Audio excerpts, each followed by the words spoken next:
जय माता दी। कुछ हमारे जो गार्डनर लोग हैं जो हमारी वीडियो देखते हैं, तो उन लोगों का कहना था कि आप मुझे अपना गार्डन भी दिखाइए और कुछ टिप्स भी बताइए। तो आज बस वीडियो उन्हीं लोगों के लिए है कि हम आपको अपना गार्डन का टूर कराएंगे, साथ में आपको दिखाएंगे और बताएंगे कुछ ज़रूरी टिप्स। जैसे कि कुछ टिप्स इस तरीके से हैं कि जैसे कि हमारा कोई प्लांट है, हमने नया लगाया है, इसी को लगाया कोई प्लांट, अब एक ग्रोथ इतनी करने लगा, ये फ्लावरिंग प्लांट है, इसे गुलदाउदी बोलते हैं। तो अगर हमें इसे अगले सीज़न में और ज़्यादा फ्लावरिंग चाहिए तो हम क्या करेंगे, इसकी टिप इस तरीके से कट कर देंगे और इसकी जो बड़ी बड़ी लीव्स हैं इनको भी नीचे से कट कर देंगे। तो उसकी वजह से क्या होगा कि इनकी ग्रोथ ज़्यादा बढ़ेगी और साथ में ये ज़्यादा फ्लावरिंग भी देगा। लेकिन अगर हमें लगाना है कि इसकी हमें कटिंग भी लगानी है, हमारे पास 1 प्लांट है और हमें इसकी कटिंग लगानी है, तो हम किस तरीके से लगाएंगे। तो इसकी टिप हम इधर से काट लेंगे और ये जो नोड एरिया है जहाँ से लीव्स आती हैं, तो इन टिप को हम काट के और किसी भी पॉट में लगा देंगे इस तरीके से, छोटे से सीडलिंग में। या फिर आपको बड़े में लगाना है तो बड़े में भी लगा सकते हैं और फिर ये अच्छे से ग्रोथ करने लगेगा। लेकिन हमेशा याद रखें कि जब भी आप कोई कटिंग लगाएं तो उसके नोड एरिया को देख के लगाएं कि उसकी 2-4 लीफ उसमें साथ में लगी हों। अगर आप इस तरीके से नहीं लगाएंगे तो इसमें जो नई पत्तियां हैं, नई जड़ें हैं, आने में देर लगती है। तो आप इस तरीके से इनकी कटिंग लगाइए इतनी। और जब मिट्टी में हम आप इसकी कटिंग लगाएंगे तो कम से कम एक नोड एरिया मिट्टी के साथ भी होना चाहिए और साथ में हम लगाएंगे एक फंगीसाइड भी, तो इसमें कोई फंगस नहीं आएगी। तो आपको अगर गुलदाउदी की कटिंग लगानी है तो आप इस तरीके से लगा सकते हैं। ये आपका सीज़न बहुत ही अच्छा है गुलदाउदी लगाने का। तो आप इसकी टिप को काटिए और घना कीजिए। और अगर आपको घना इसकी कटिंग भी लगानी है तो फिर आप इसकी कटिंग भी इस सीज़न में लगा सकते हैं। अभी हमने कुछ दिन पहले आपको ये अपना सहतूत का पेड़ बताया था लगा के किचन वेस्ट में। तो आप देखें कि इसकी मिट्टी कितनी ज़्यादा सॉफ्ट है कि हमारे इस तरीके से हाथ दबाने से दब रही है। तो बस ये समझ लो कि इसकी नीचे की कंपोस्ट बन गई है और ये पेड़ नीचे जाने लगा। और पेड़ की ग्रोथ देखिए, अभी केवल 10 या 15 दिन ही हुए हैं इस प्लांट को लगे और इसने ग्रोथ पकड़ ली है। अगर इसमें कोई फंगस होती तो एक ग्रोथ नहीं पकड़ता, लेकिन इसमें नई नई ब्रांचें आने लगी हैं और हम इस तरीके से इसकी भी टिप काटेंगे और इसे हम और घना कर देंगे। साथ में आपने देखा होगा कभी कभी आपके प्लांट में इस तरीके से नए प्लांट आने लगते हैं। हमारे अमरूद का प्लांट आ गया इसमें, लेकिन हम अमरूद का प्लांट इसमें रखेंगे नहीं, हम इसे निकाल देंगे।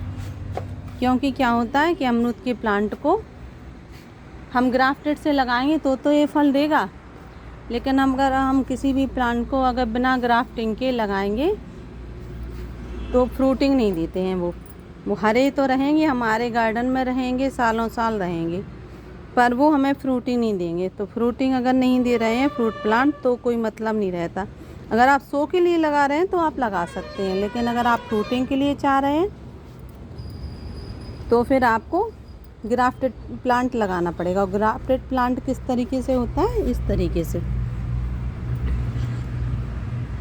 ये आपने देखा कि ये ग्राफ्टेड है, यहाँ से नई ब्रांच जुड़ी रहती हैं ये इस तरीके से। अगर आपको इस दिख रही हैं, देखो ये, तो ये जो हमारी ये नई ब्रांच ये दूसरी कलम जुड़ी है, मतलब कलम से जुड़ना। तो आप कलम को इस तरीके से जोड़ सकते हैं। और अगर आप ग्राफ्टेड करना जानते हैं तो आप ग्राफ्ट कर सकते हैं, वरना आपको बस यही सलाह है कि आप वहाँ नर्सरी से जाके प्लांट लाएं, लेकिन उनसे बात करके लाएं कि मुझे ग्राफ्टेड प्लांट ही चाहिए। तो वो आपको ग्राफ्टेड प्लांट देंगे और ज़्यादा महंगे भी नहीं आते हैं। हर प्लांट की प्राइस अलग अलग होती है, पर इतने महंगे नहीं आते हैं कि अगर आप शौकीन हैं प्लांट लगाने के तो आप लगा नहीं सकते। और ग्राफ्टेड प्लांट की खासियत यही रहती है कि इसमें जल्दी फ्रूटिंग आने लगती है। जैसे मेरा ये आंवले का प्लांट है, छोटा सा है, जून में लेके आई थी, लेकिन आप देखिए इसमें अभी से फ्लावरिंग आने लगी है। तो आप इस तरीके से ग्राफ्टेड प्लांट को लगा सकते हैं। और साथ में अगर आपने कोई कलम लगाई है, जो मैंने आपको अभी बताई है कलम लगाना, तो वो देखो मैंने इसमें लगाई थी एक कलम। मेरी एक फ्रेंड है, उन्होंने भेजी थी ये कलम, तो मैंने इस पॉट में लगा ली थी और इसमें देखो कितनी ज़्यादा नई नई ब्रांचें आने लगी हैं। और अब मुझे इसे शिफ्ट करना पड़ेगा। तो कैसे करेंगे कि इसकी हम पूरी इसको निकाल लेंगे और इसकी पूरी मिट्टी पूरी पलट के और किसी पॉट में लगा देंगे। तो हम इस पॉट में लगाएंगे इसको, लेकिन इसके लिए हमारे पास मिट्टी नहीं है। तो हम इसमें कंपोस्ट डालते जा रहे हैं और जब ये पूरा फिल हो जाएगा तो हम इसको इसमें रिपॉट कर देंगे। तो आप इस तरीके से कर सकते हैं। ये है मेरा नींबू का प्लांट। तो नींबू के प्लांट में हम क्या करेंगे कि इसमें कम मात्रा में पानी चाहिए पड़ता है। नींबू में ज़्यादा पानी नहीं देना पड़ता। अगर हम ज़्यादा पानी देते हैं तो इसकी रूट्स ख़राब हो जाती हैं और ये ग्रोथ भी नहीं करता। लेकिन अगर हम कम पानी देंगे तो इसकी ग्रोथ अच्छी होती है और इसकी जो लीफ है, जो पुरानी लीफ है, वो इस तरीके से झड़ जाएंगी तो कोई बात नहीं, क्योंकि पुरानी लीफ तो समय से झड़ती रहती हैं। लेकिन जब इसमें नई लीफ आएंगी तो बहुत अच्छे से आएंगी। देखिए इस तरीके से। तो आपको समय समय पर इसमें देखभाल करती रहनी चाहिए। बस आपको कि बस इसकी गुड़ाई कर दें और अगर धूप निकली है तो गुड़ाई करके बस इसी तरीके से छोड़ दें। और हम किसी भी पॉट की अगर गुड़ाई भी करते हैं तो हमें उसमें तुरंत ही पानी नहीं देना चाहिए। गुड़ाई करने के बाद कम से कम 1 दिन की धूप लग जाए उस प्लांट को, उसमें जो फंगस है वो ख़त्म हो जाती है। तो आप किसी भी प्लांट में अगर गुड़ाई कर रहे हैं तो आप उसको पूरे दिन की धूप दिखाइए और उसके बाद फिर उसमें आप शाम के टाइम पानी दीजिए। हमेशा गुड़ाई का टाइम सुबह का रहता है, जिससे कि पूरे दिन में धूप रहती है तो धूप अच्छे से उसमें प्लांट को लग जाती है, उसकी जड़ों को, और उसमें अगर कोई फंगस आ रहे हैं तो भी ख़त्म हो जाते हैं। मेरा है गुड़हल का प्लांट। तो आप देखिए कितनी अच्छी ग्रोथ पकड़ लिया। और एक छोटा सा पेड़ था, बिल्कुल छोटे से पॉट में लगा था, फिर मैंने थोड़ी इससे बड़े पॉट में कर दिया। फिर जब इसमें रूट बाउंड हो गई तो फिर मैंने इसे और बड़े में कर दिया पॉट में। इसे रूट बाउंड बहुत ज़्यादा पसंद है। अगर आप सोचें कि इसमें जड़ें दिखने लगी हैं तो चेंज कर दें। अगर आप नहीं भी करेंगे 5-6 महीने तक तो भी ये काफ़ी फ्लावरिंग देता रहेगा, क्योंकि इसे मिट्टी कम और रूट्स ज़्यादा पसंद है। तो ये अपने गमले में ज़्यादा से ज़्यादा रूट्स पैदा करता है जिससे फ्लावरिंग कर पाएँ।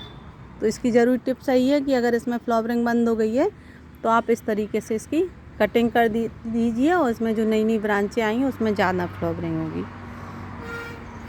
कुछ प्लांट ऐसे हैं कि अगर आपको लग रहा है कि आपका प्लांट ग्रोथ नहीं कर रहा है और बहुत स्लो ग्रोथ है और आप उसकी केयर नहीं कर पा रहे हैं, तो आप क्या करेंगे, उसके साथ कोई नया प्लांट लगा दीजिए। जैसे मैंने इस तरीके से इसमें 2-3 प्लांट लगा दिए थे।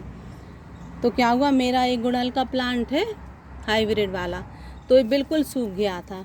लेकिन जब इसे दूसरे प्लांट का भी मिला साथ, तो उसकी जड़ों में की वजह से वो इसकी मिट्टी ज़्यादा गीली नहीं हो पाई और इसने ग्रोथ पकड़ लिया। देखिए आप किस तरीके से फिर से हरा हो गया है।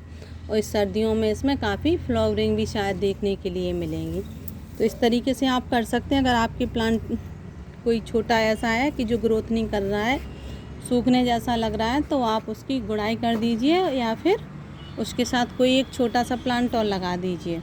तो आपको केयर बड़े प्लांट की करनी पड़ेगी। जो फ्लावरिंग वाला है उसकी केयर आप छोड़ दीजिए कुछ दिन के लिए, फिर वो अपनी ग्रोथ अपने आप ले लेगा। फिर भी नहीं ले रहा है तो फिर आप उसकी रिपोर्टिंग करके उसकी मिट्टी नई बनाइए और साथ में कोई फर्टिलाइज़र भी डालिए। हमने आपको कुछ दिन पहले अपना ये भी बताया था, बेलपत्री का प्लांट, जिसमें फंगस आ गई थी। तो फंगस की वजह से हमने उस प्लांट को ऐसे ही छोड़ दिया था धूप के लिए, पूरे दिन की धूप के लिए, और उसके बाद फिर मैंने इसे रिपोर्ट कर दिया। लेकिन जब मैं रिपोर्ट कर रही थी तो जब मैंने गमला रखा तो मेरा गमला वो टूट गया, तो उस वजह से मैंने इसे प्लास्टिक के इस गमले में रख दिया था। और साथ में इसमें फिर आ गया एक तुलसी का प्लांट आ गया और एक फ्लावर प्लांट आ गया। तो मैंने इसको इसी में रखा है, क्योंकि जो बेलपत्र का प्लांट रहता है उसे केयर की कम आवश्यकता रहती है और साथ में क्या होता है कि इसमें पानी भी कम चाहिए पड़ता है। लेकिन जब हम पानी देने आते हैं पेड़ों में तो हम क्या करते हैं कि सभी पेड़ों में एक साथ पानी दे देते हैं। बस यही गलती हो जाती है हमारे साथ, तो उसमें फंगस हो जाती है। तो अगर आपको पता है कि हमारे किस प्लांट में पानी की ज़रूरत कम रहती है, किस में ज़्यादा रहती है, तो हम जिस प्लांट में कम पानी की ज़रूरत रहती है उसमें कोई ऐसा प्लांट लगा दें जिससे पानी की ज़रूरत ज़्यादा रहती है, उसे नीड ज़्यादा है पानी की। तो जैसे हमारा तुलसी का प्लांट है और इसमें फ्लावर प्लांट भी लगा है, तो अगर इसमें कभी पानी ज़्यादा हो जाता है तो इन दोनों को पानी मिल जाता है और इसकी नीड जो कम पानी की है वो पूरी हो जाती है। और देखो इसने किस तरीके से ग्रोथ कर लिया और नई नई लीव्स कितनी अच्छी बनने लगी हैं और घना भी होने लगा है। तो आप इस तरीके से भी कर सकते हैं। और साथ में आप क्या करें कि अपने पेड़ की गुड़ाई करते रहें समय समय पर और कम पानी दें, तो भी आपका प्लांट अच्छे से ग्रो करेगा। मेरा है लीची का प्लांट, चेरी का, तो चेरी का प्लांट है और ये कुछ इसकी लीव्स ऐसी लग रही बारिश की वजह से इसकी मिट्टी में शायद कुछ जो कैल्शियम की कमी है वो हो गई है। तो बस हम थोड़ी बारिश कम हो जाएगी तो हम पहले इसकी मिट्टी को पूरी अच्छे से गुड़ाई करेंगे मिट्टी की, उसके बाद हम इसमें कुछ अच्छी खाद देंगे। और जो कैल्शियम का स्रोत रहता है चूना, थोड़ी उसकी हम ज़्यादा क्वांटिटी रखेंगे इसमें। जैसे कि हम वैसे एक गमले में आधी चम्मच ही देते हैं चूना, लेकिन हम इसमें अब 1 चम्मच देंगे, जिसकी वजह से इसकी लीव्स फिर से हरी भरी हो जाएंगी और ये फिर से हरा हो जाएगा। तो इसकी केयर हमें थोड़ी करनी पड़ेगी, लेकिन थोड़ी बारिश कम होने के बाद। तो हमारा ये भी हो गया। तो आप इस तरीके से टिप आजमा सकते हैं। और अगर आपके घर में पॉट नहीं है, छोटे छोटे से पॉट हैं और आपको फिर भी प्लांट लगाने का शौक़ है, तो आपके घर में अगर ऐसी बोतल है तो आप इनमें भी छोटे छोटे प्लांट लगा सकते हैं और इनकी कटिंग करते रहिए तो ये बड़े प्लांट नहीं हो पाएंगे और इनमें फ्लावरिंग भी आती रहेगी। तो आप इन छोटे छोटे टिप्स को भी अपना सकते हैं और फिर आप देखिए कि इनमें भी काफ़ी फ्लावरिंग आएगी। लेकिन अगर आपके पास जगह है तो आप अपने प्लांट को इस तरीके से प्लांटर में भी लगा देंगे और साथ में इनमें होगी काफ़ी फ्लावरिंग। तो अगर आपको हमारी ये वीडियो जानकारी वाली अगर अच्छी लगी हो तो आप प्लीज़ इसे लाइक, शेयर एंड सब्सक्राइब ज़रूर कीजिए और मुझे प्रोत्साहन भी देते रहिए कि मैं आगे भी कुछ इसी तरीके से वीडियो बनाती रहूं। Thank you.